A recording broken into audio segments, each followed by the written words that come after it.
Alright, here's a question where I've got a missing side length in a non-right angle triangle.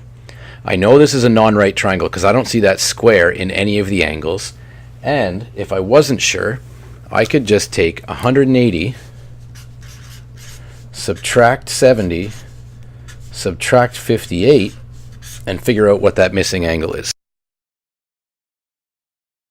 That's 52 degrees. Just confirming for me that this angle is not 90 either. Now that I know it's a non-right triangle and I'm looking for a missing side length, I know that I can use the sine law. Now sine law has three parts, but I can only use two of them at any given time. So I'm going to write out the formula. Then I'm going to have to fill in some numbers to figure out which two fractions I'm going to use. So I have to remember, am I dealing with acute angles only, or do I have an obtuse angle in here somewhere? Acute angles are smaller than 90. Obtuse angles are bigger than 90. Now watch in the next example what we do with those obtuse angles. There's a really important trick that you need to know if you're trying to solve for an obtuse angle using sine law. So stay tuned for that. And remember, a right angle would look like that. So the first thing I would do would be to label this triangle. I'm going to put capital letters at each of the angles, A, B, and C, and it doesn't matter which one goes where. So I'll put angle A here, angle B here, and angle C here. And now I have to label my side lengths. Side lengths get the same letter as the angles on the sides that are across the triangle from the angle with that letter. Side lengths also get called A, B, and C, but in lowercase, and these ones you've got to be careful. Lowercase a has to go across the triangle from capital letter A at the angle. Lowercase b goes across from angle B, and lowercase c goes across from angle C. And now that I've labeled it, I'm going to fill in my formula with the values that I know. Lowercase a goes with 7.7 as a side length, and capital A is 70. Don't forget the sin in front of it. Lowercase b is unknown. Capital B is 58. Lowercase c is the unknown value that I'm looking for here. And angle C with the capital letter is 52 degrees.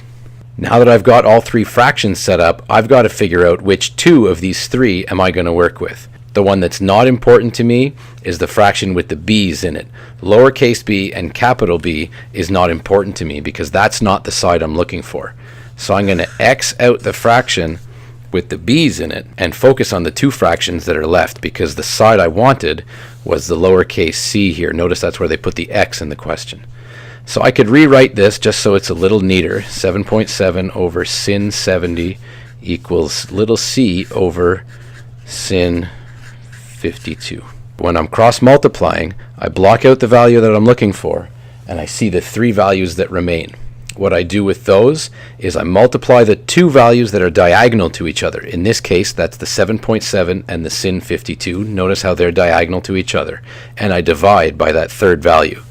So in my calculator, I'm going to put 7.7 times. Now I need the sin of 52. In my calculator, it wants the angle first, the 52 first. Then I have to press the sin button and then equals to complete the multiplication. So that's 52 sin, 0.788 is the sine of angle 52. I press equals, that gives me 6.06. What I'm looking for is that times that divided by the sin of 70. So now I'm going to hit divided by 70 sin and press equals again for my final answer. And here I get 6.46. Now the types of calculators that I'm using, which a lot of you do have, are pretty tough to work with. Let's see one that's a little bit easier. That cross multiplication of 7.7 times, now in this calculator I can put it in just the way I read it, sin 52, and now I can just hit divided by sin 70, and you'll see I get the exact same answer of 6.46 centimeters. And that would be the length of the side labeled with lowercase c because that's the side the question was asking about. Now let's see another example with an obtuse angle. Here in this second example, we've got a question that says find the measure of obtuse angle A. And once I know I'm working with an obtuse angle, what does that tell me? It means I have to remember that my answer for the angle is going to be 180 minus the angle on the calculator at the end. This is because the sine of any two angles that are supplementary to each other is the same. So your calculator will automatically give you the acute version of the answer. You've got to subtract that from 180 to get the obtuse supplement. Having said that, all you need to remember is this reminder right here, and you'll be fine. So let's get started. The question says find the measure of obtuse angle A. This is the one I'm looking for right here. Now these angles are already labeled for me, A, B, and C, so I'm going to go ahead and label the side lengths. This would be lowercase a, this would be lowercase b, and this would be lowercase c. Notice how A is across from A, B is across from B, and C is across from C.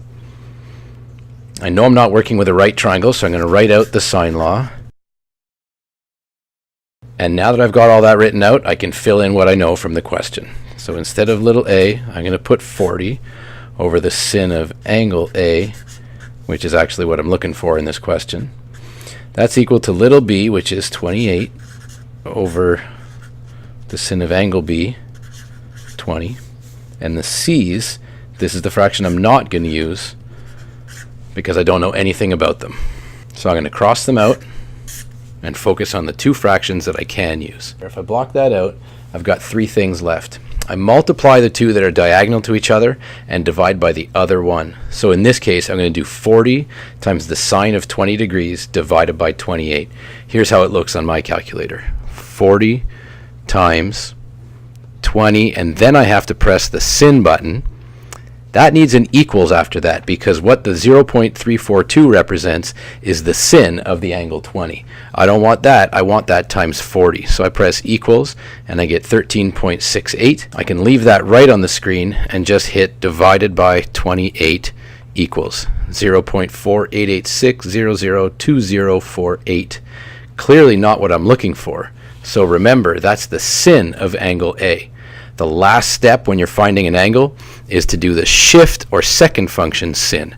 That's the sin minus 1. And when I hit that, 29.25